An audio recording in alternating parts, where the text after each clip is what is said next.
Welcome back to the Long View. I'm Julian Zelizer, and I am here with Charlie Sykes of To the Contrary to discuss everything that is going on. Hi, Charlie. How you doing?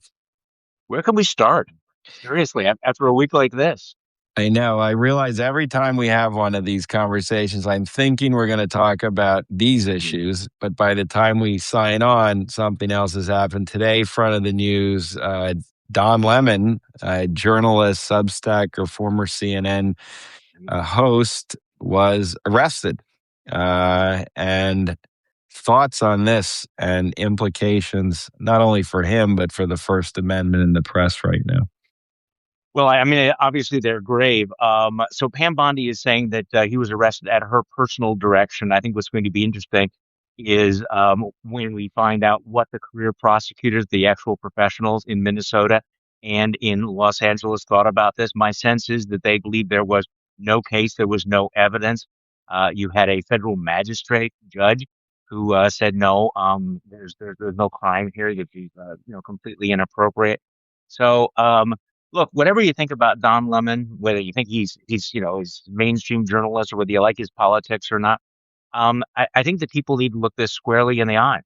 That here once again we have this campaign of revenge and retribution against a Trump critic, and it being thoroughly weaponized.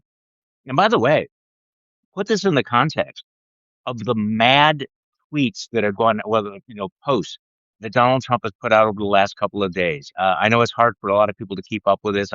My newsletter today, I said, don't sane watch this. He's talking about arresting Barack Obama, bringing back conspiracy theories about Italian satellite.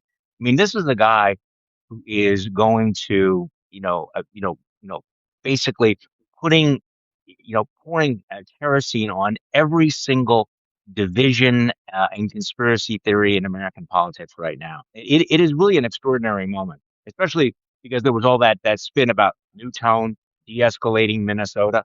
Watch what's coming out of this man's mouth, what he is doing, and what the real world consequences are. And when you say sane wash, I know a lot of people use that term, but just so people get it, what does that mean? And kind of what is the critique um, when you use that term? Well, it's to look at things that Trump is doing, absolutely insane, deranged, demented things, and then finding a little bit of a nugget. You see this in a lot of the media coverage. He'll go on with these bizarre rants, and because the media is looking for a digestible soundbite. They'll come up with something that makes him sound reasonably coherent. And I think there is this reluctance to say, the Mad King is mad. I mean, we're looking right at him doing this, dozens and dozens of, middle of the night posts, ranting threats, whether you're talking about in the international scene. And by the way, this is a tremendously important story, obviously, because, and I am not a doctor. I'm not a diagnostician. I want to make this very, very clear. So I don't know whether this is dementia, whether this is just cognitive decline, aging, pharmaceutical abuse, any of those things. But I do think that as a layman, you can look at this and go, this is batshit crazy. This is insane. And it matters when we're talking about the man who's sitting in the Oval Office who's got his finger on the nuclear button, who is dispatching aircraft carriers around the world and threatening to invade countries. So this seems to be a rather relevant and urgent question. What is going on inside that man's mind? And when you have stories like Don Lemon, well, there's so many issues. I think there's something about the individual, the personal element of it. We've seen it certainly with the media, with Jimmy Kimmel and Stephen Colbert. These stories can resonate, but just to connect with what you're saying, this is not normal. Meaning, there's always historically tensions between the press and presidents. There's even threats and intimidation. Nixon did that, and with leaks, it's often an issue. But this is a whole other level. There was the search of the Washington Post journalist leaning on networks, and now Don Lemon is rounded up. Yeah, and again, on one level, we shouldn't be surprised. He's made it absolutely clear that he's targeting the news media. He we just step back. Remember all of the rhetoric about free speech that we were getting from Trump and MAGA over the last couple of years. I mean, obviously that was a lot of eyewash. But he's made it clear that he will use the full power of the federal government to go after critics in the media. He's very explicitly said he will use the FCC to try to yank licenses from news media outlets that criticize him. He has filed massive lawsuits against one outlet after another. Um, Again, it seems more unfortunate than ever that CBS and ABC actually settled and tried to pay him off. But this is consistent with what Donald Trump is doing and his attitude toward his critics and his enemies. And I think that again, as shocking as it is, we should not be surprised. And what is it about Minneapolis? I mean, A, do you agree that in the last week things changed a little bit politically after the shooting? And if so, and we keep talking about what has an effect and what doesn't, why is this the story that seems to have shaken even some administration official? Okay, so I think it's very clear that this did break through in a way that most stories do not. Maybe no other story has broken through it, and you can measure that not just in public opinion and in the anxiety of Republicans, but just look at what's happening on social media. There were a number of really interesting accounts about the number of non-political social media accounts that dealt with cats playing bongos and mountain climbers and people who were bourbon aficionados. So they built big audiences, but were not political. And yet there was something about this, the shooting of Alex Preddy, the images that are coming out of Minneapolis that really shook people. I really do think that there were a lot of normies who said, "Okay, this is appalling," and it's been a series of images. It's been Nicole Good, her shooting. It was that elderly man who was dragged out of his house in his underwear into the freezing cold. It was that little boy who was used as bait by ICE. And then, of course, it was Alex Petty and the way they lied about him. So I do sense that this broke through. And look, obviously, Trump was shaken at least for a moment. He sidelines Kristi Noem. He sacks Greg Bovino, brings in Tom Homan. So there's certainly an effort to make it look like you're changing direction. Now, the other question is whether they actually have de-escalated, whether that's real or not. And do you think the Democrats made this agreement on the spending and in some ways delayed the decision on the Homeland Security?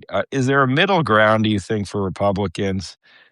Not going to abolish ICE, but something else where you might pick off enough Republicans given what's just happened over the past week?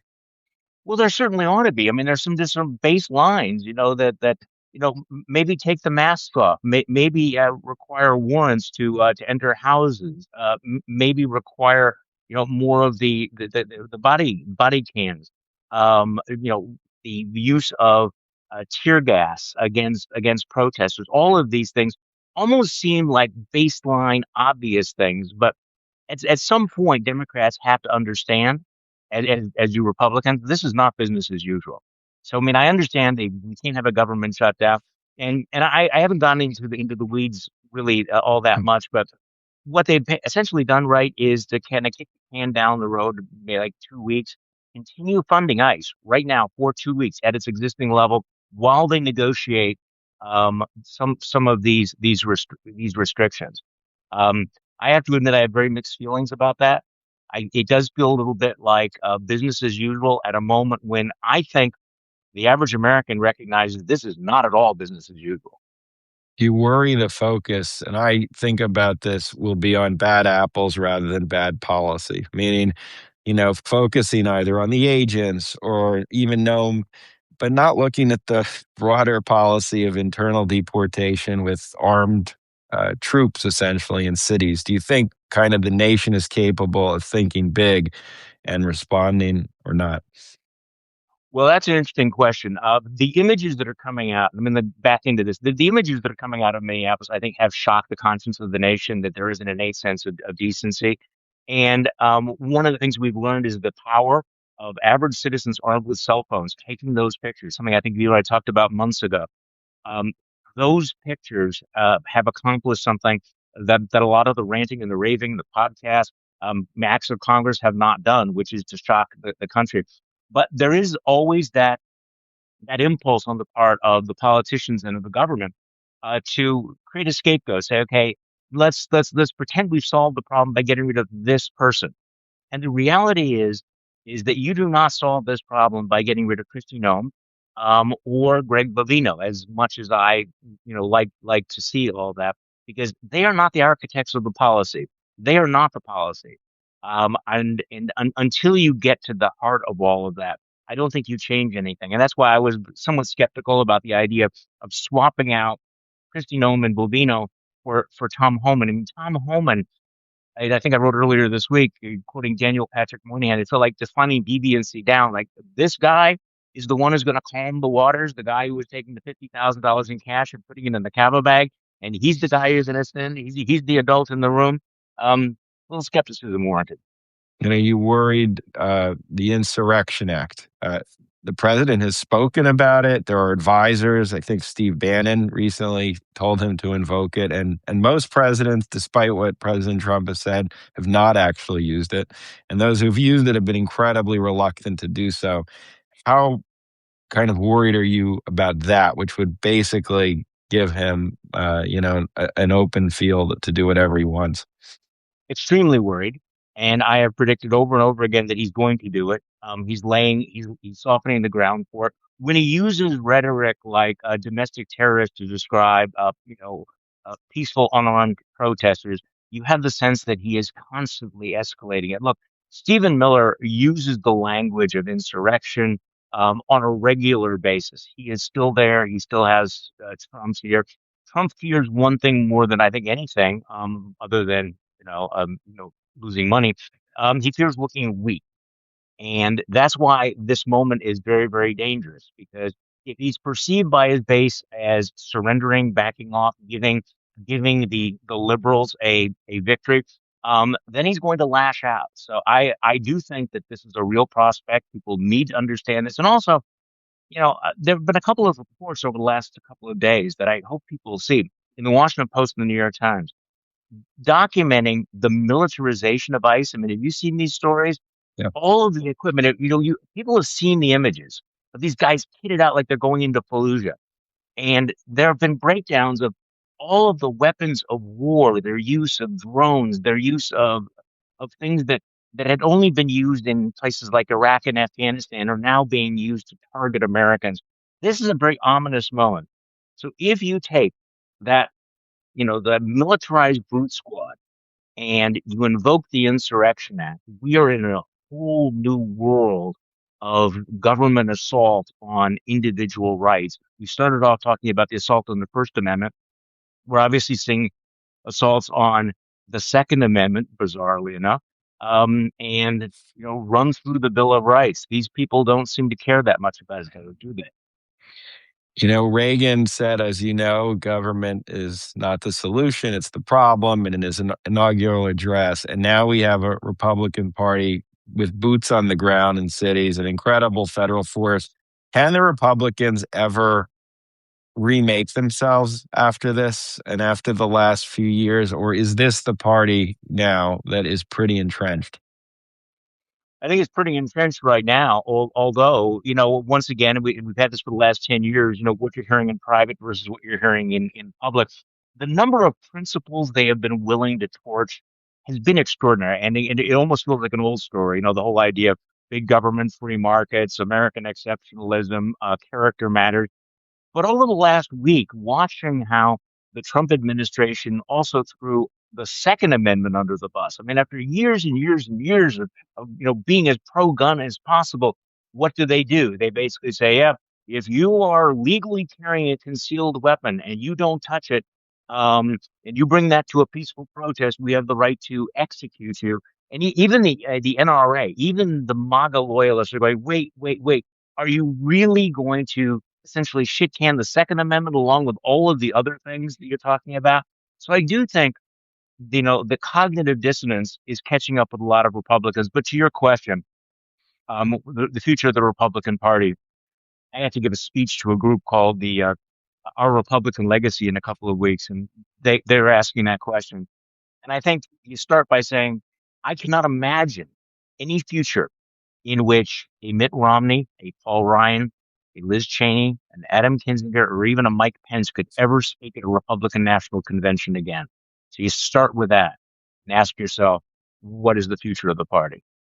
And where do they go? Meaning, do you think that handful of Republicans and others who might be sympathetic could go to the Democrats, or are we talking about possibly a third party, or are we talking about just people who are alienated from politics altogether? Where's I the think all of the conservative voice? Yeah, all of the above. I mean, I mean, all of the above, and we've seen this story over and over again.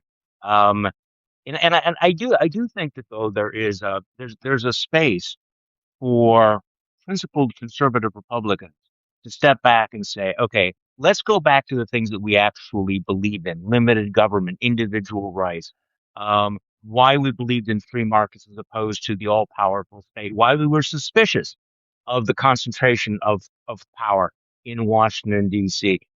Let's talk about, what actual law and order means, including the rule of law. Um, I think that there is a case to be made to people saying, okay, can you kind of remember who you are? Because I think there's kind of a debate going, not a debate. I think there's a process going on right now where people are asking, okay, what does it mean to be an American? Are we still the good guys? What are the values that are most important to us? Because they're all under siege right now.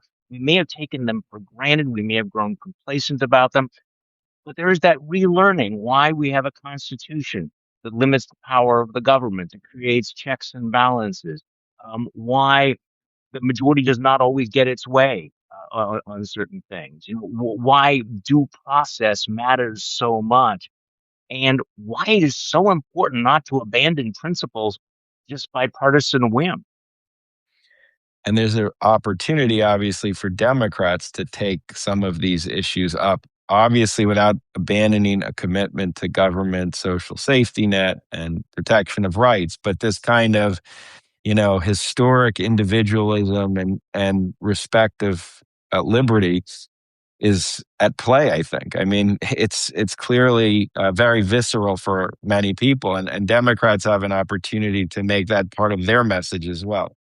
Absolutely. And I think they need to take some of those things back. I mean, they need to say, okay, we're not going to concede patriotism to the Republicans. Basically, it comes down to the voters want security and they want prosperity. They want to believe that they have a government that is on their side. They want to believe that the system is fair. And obviously, this is an opportunity. Again, I wish Democrats had been more willing after 2024 to engage in some more serious introspection. I mean, the fact that the DNC decided not to release their autopsy, not a great sign.